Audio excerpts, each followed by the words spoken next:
The Lord be with you.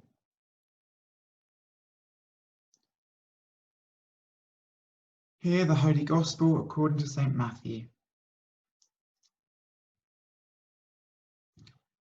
From that time on, Jesus began to show his disciples that he must go to Jerusalem and undergo great suffering at the hands of the elders and chief priests and scribes, and be killed, and on the third day be raised. And Peter took him aside to rebuke him, saying, God forbid it, Lord. This must never happen to you. But Jesus turned to Peter and said, Get behind me, Satan. You are a stumbling block to me, for you are setting your mind not on divine things, but on human things. Then Jesus told his disciples, If any want to become my followers, let them deny themselves and take up their cross and follow me. For those who want to save their life will lose it, and those who lose their life for my sake will find it. What will it profit them if they gain the whole world and forfeit their life? Or what will they give in return for their life? For the Son of Man is to come with his angels in the glory of his Father, and then he will repay everyone for what has been done. Truly I tell you, there are some standing here who will not taste death before they see the Son of Man coming in his kingdom. This is the gospel of the Lord.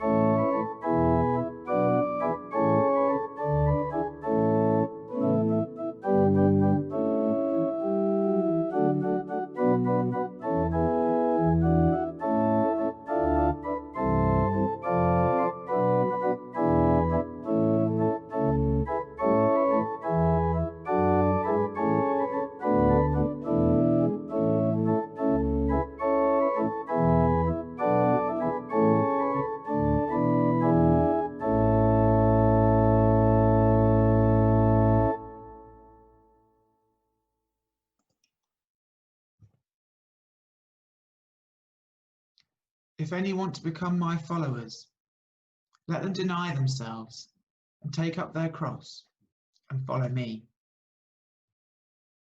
What does it mean to take up our cross? Does it mean we all have to be crucified to be good Christians? In last week's Gospel reading, Peter spoke out. When Jesus asked his disciples, Who do people say I am? He jumped in with the answer. The Messiah, the Son of the living God. He got it right. He nailed it. Full marks.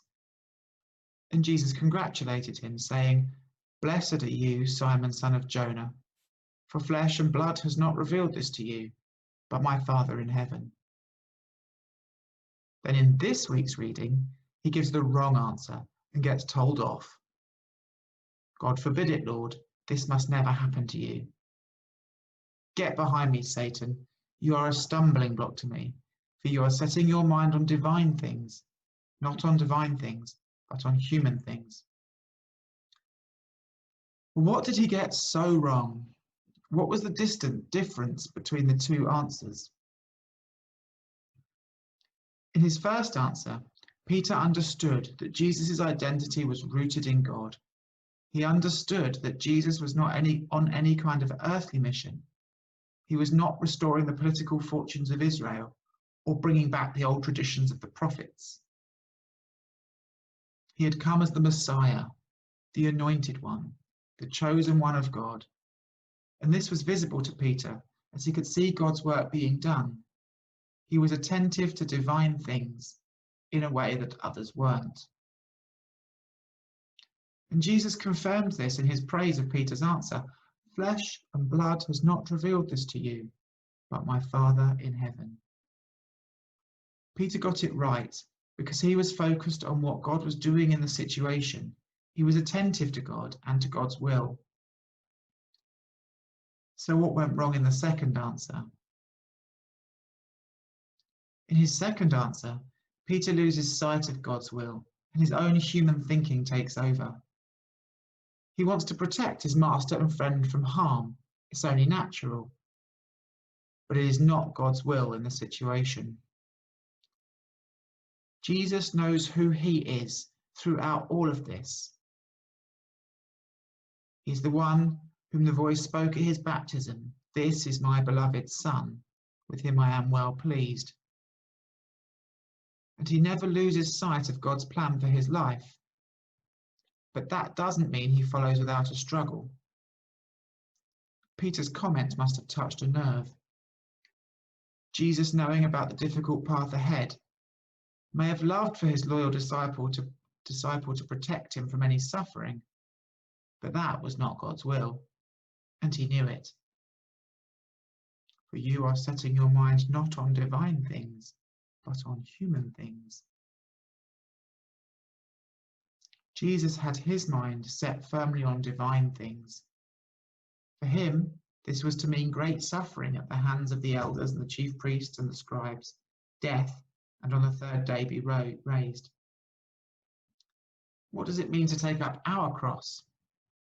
Does it mean we all need to be crucified to be good Christians? No, it doesn't. Well, not necessarily. It means that we need to be ready to seek and search for God's will in our lives and be prepared to follow it. This will inevitably mean a certain amount of suffering because our egos are powerful things. And if we are to follow God's will, there will be times when it clashes with the wants of our human ego, and that can hurt.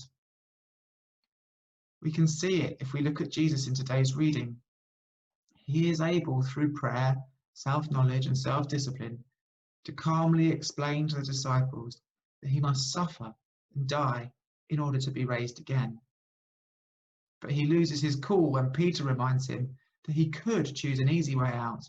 He could choose another way. That hurts. It hurts to lay aside our own ego, our own pride, our own plan, our own glory, and allow God to work freely through us. That is taking up your cross. St. John Henry Newman wrote, "If I am in health, my health may serve him. If I am in sickness, my sickness may serve him. In perplexity, my perplexity may serve him. If I am in sorrow, my sorrow may serve him. He does nothing in vain. He knows what he is about." And the cornerstone of St. Benedict's monastic rule is the imperative to prefer nothing to the love of Christ. These great saints were putting into their own words what John the Baptist put very simply when he said about Jesus, "He must increase, but I must decrease." St. Ignatius calls this spiritual practice, or the mindset that goes with it, indifference. He doesn't mean like not caring about anything, like we might use the word indifference, but Ignatius uses the word indifference to mean neutralizing our wants, our ego and our ambitions in order to free ourselves from them. It's a type of freedom to let those things go. It might feel like a sacrifice, like a punishment almost, but it's a freedom to say, I'm going to let go of my ego and my ambition and to make space for God to come first in my life. This is where Peter slipped up. It would damage his pride if Jesus got arrested and hurt. A disciple should protect his master. But that wasn't God's plan. And Peter had to learn to free himself from that, to welcome and accept what God had in store for him, and to play his part in the story. For St. Ignatius, God's plan can be found by staying in touch with our deepest desires, which he believed came from God. Rooting ourselves deeply in prayer and using our wisdom and discernment, as well as the wisdom and discernment of others, can help point us in the right direction. As we set out new each morning on our Christian journey, trying to navigate the world and follow God's will closely in our lives, we can take one more piece of encouragement from Simon Peter. He got it right one day and wrong the next, and we are bound to do the same. Nevertheless, Jesus' love for him was bigger than all his mistakes, and so it is for us. Amen.